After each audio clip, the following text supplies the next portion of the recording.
নমস্কার, আমোদরা নিউজ স্টুডিওতে আপনাদের সকলকে স্বাগত। আমি রিয়াঙ্কা। আর আজ আমরা আরও একজন মেকআপ আর্টিস্ট আমাদের মধ্যে পেয়েছি। আমাদের মধ্যে আজকে উপস্থিত সঞ্জিতা দত্ত।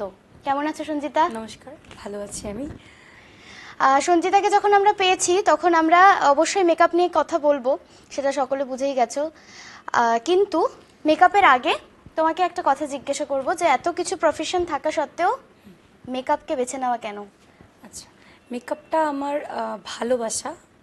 মেকআপের মানে অ্যাকচুয়ালি মেকআপে আমি বলতে গেলে যে আমি যার কাছে শিখেছি পারমিতা ম্যাম, তো সেই ম্যামের কাজের নিষ্ঠা আমাকে খুব মুগ্ধ করেছিল। তো সেই টাইমটা আমি মেকআপ শিখেছি, তখন ফার্স্ট যখন লকডাউন হয় তখন আমি মেকআপটা শিখেছি।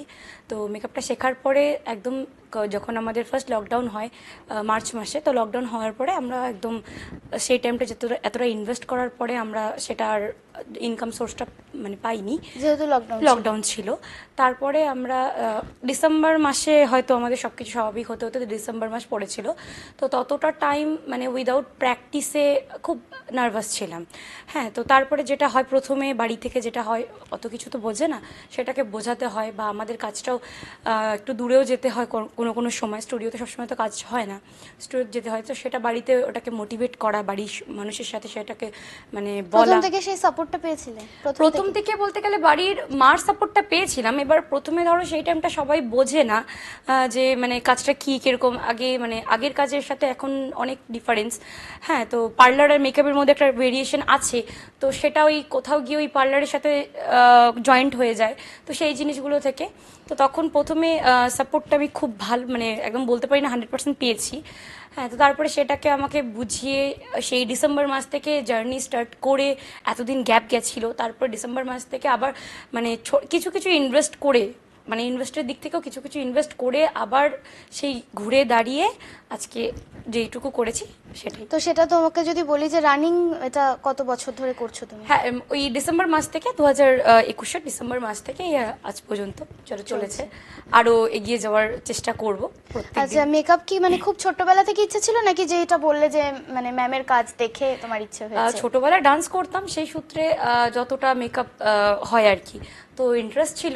তো তারপরে যখন এই ম্যামের কাজ দেখেছি তখন একটা মানে নিষ্ঠা ভালোবাসাটা ঠিক সেই টাইমটা আমার জন্মেছিল। তো তারপরের থেকে মেকআপের কেরিয়ারটাকেই ফোকাস করে এগিয়ে যাওয়া, এই তো। আর অনেক সময় হয় না মেকআপের, ধরো আমরা যদি বাড়ি থেকে কেউ মেকআপ জানি বা কেউ ভালো একটু সাজাতে পারি, তাহলে হয় না যে কেউ একটু বললো যে সাজিয়ে দাও আমাকে একটু। বাড়ির লোকের কথা বলছি না, এটা আশেপাশে বলছি, বন্ধু বান্ধবী বা অন্যান্য আরো কিছু। হ্যাঁ, তো এরকম হয়? হ্যাঁ, সেরকম হয়। আর আমার একটু ইন্টেনশনটা একটু অন্যরকমই ছিল।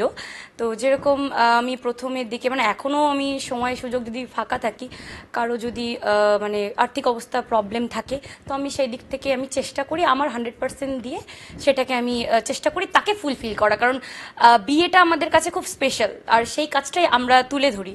তো মানে যে যেরকম, সে যেরকমই হোক না কেন, তার সৌন্দর্যটাকে সেখান থেকে ফুটিয়ে তোলাটা হলো একটা মেকআপ আর্টিস্টের কাজ। এমন নয় যে সুন্দরকে সুন্দর করা, না, সেটা আর্টিস্টের কাজ নয়। আর্টিস্টের কাজ হলো যে যেরকম ঠিক সেরকম থেকে তার সৌন্দর্যটাকে ফুটিয়ে তোলা। তো সেক্ষেত্রে আমি সেই টাইমটা যদি তার কোনো আর্থিক অবস্থায় কোনো প্রবলেম দেখি, যদি আমার মনে হয় যে ফিল হয়, আমি আমার 100%টা সেক্ষেত্রে আমি দিয়ে দিই। যে এক্ষেত্রে আমার বিজনেস নয়, এক্ষেত্রে আমার মানবিকতাটা আমার কাছে মানে মেন থাকে। খুব সুন্দর, খুব ভালো লাগলো এই কথাটা শুনে। এটা হয়তো সত্যি সবাই ভাবে না, যে কারণ আমরা জানি সকলে যে মেকআপ মানেই প্রচুর টাকার ইনভেস্ট, তাই তো? আর আরো একটা ব্যাপার যেটা ফ্যামিলির কাছে, যেটা আমি বলছি যে প্রফেশন ঠিক আছে, তুমি আজকে প্রফেশন বেছে নিয়েছো, কিন্তু যখন কোনো একটা ব্রাইডাল শ্যুট হয়, সবার আগে যে আমরা হয় না খুব কম টাকায় যেটা কাজ হয়ে যায়, সেই ব্যাপারটা আমাদের কাছে সর্বপ্রথম মনে হয় যে কাশ এই 500,000-এ যদি কাজটা হয়ে যায়। তো এটা প্রায় অনেক জায়গাতে, এটা অনেক অনেক ফেসবুকে অনেক কমেন্টেও আমরা দেখতে পাই যে 500,000-এ কি আর মেকআপ হয়। তুমি এটা নিয়ে কি বলবে?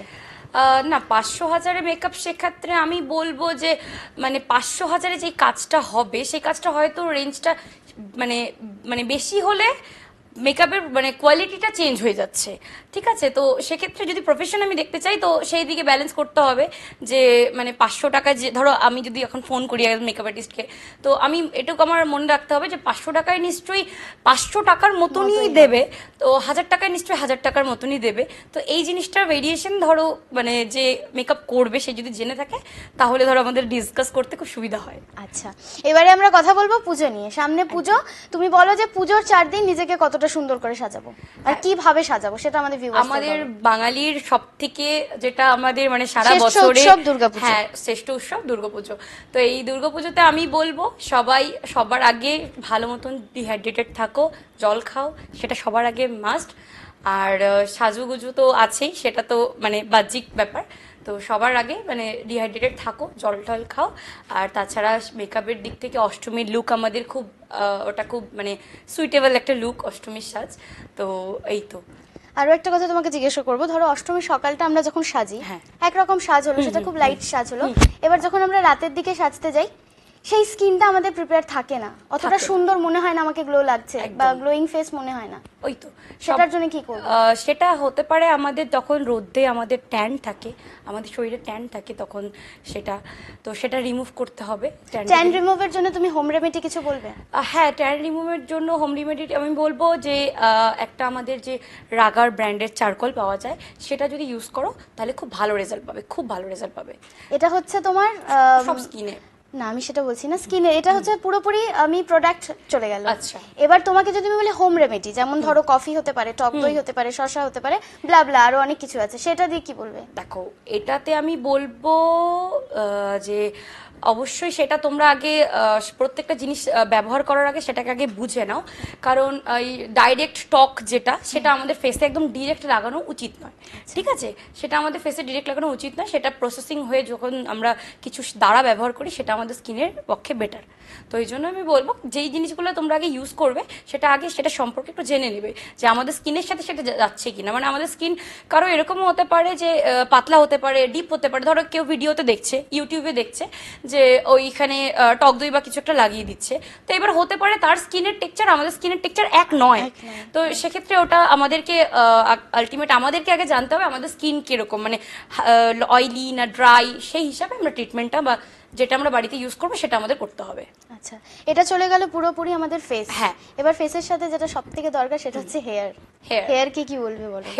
হেয়ার মানে পুজো আসলেই মনে হয় 1 মাস আছে, ছটপট হচ্ছে, স্ট্রেটনিং করতে হবে, স্মুথনিং করতে হবে, হেয়ার কালার করতে হবে, তো সেটা নিয়ে কি বলবে বলো? আচ্ছা, হেয়ার কালার যেটা দেখো যতই এগুলো যত জিনিস সেগুলোই কেমিক্যাল, তবে 100% নয়, ভালো কস্টের যত ভালো ইউজ করতে পারবে ততটাই ভালো হয়।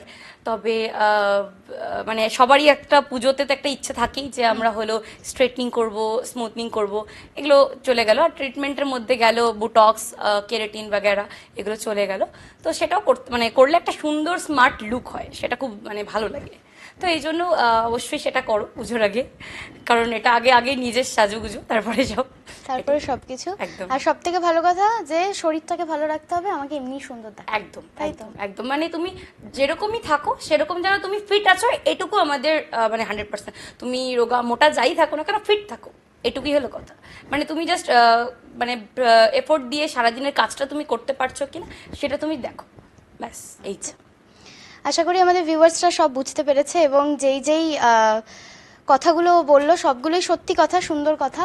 এবং তার সাথে সাথে যেটা বললো যে এই যে ইউটিউবের কোনো ভিডিও বা অন্য কোথা থেকে আপনি ফেসবুক থেকে কোনো ভিডিও দেখছেন সেটাই চট করে স্কিনে ইউজ করাটা উচিত নয়, তার আগে আপনি জেনে বুঝে কাজটা করুন। যে কোনো জিনিসই করার আগে সেটাকে জানার দরকার আছে যে কেন আমি সেটা ইউজ করব, আদৌ আমার স্কিনে সেটা যাবে কিনা। আর তারপরে যেটা বললো সেটা হচ্ছে প্রচুর পরিমাণে জল খেতে হবে।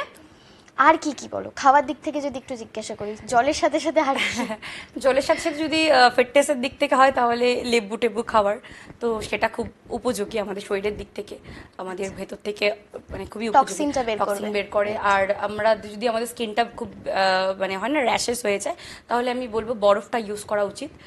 ওটা একটা টিস্যুর উপরে রেখে, ডিরেক্ট নয়, টিস্যুর উপরে রেখে ওটা আমাদের ফেসে লাগালে তারপরে তুমি মেকআপ করো, বেশি স্ট্রে করবে।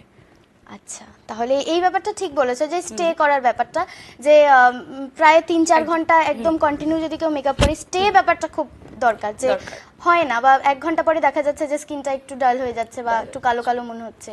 একদম ওই তো স্কিন টেক্সচারটাকে বুঝতে হবে আমার আগে, সবার আগে আমার ফেস মানে মেন কাজ হলো আমার স্কিন টেক্সচারটাকে বোঝা, সেটাকে বেসটাকে ভালো রাখতে হবে।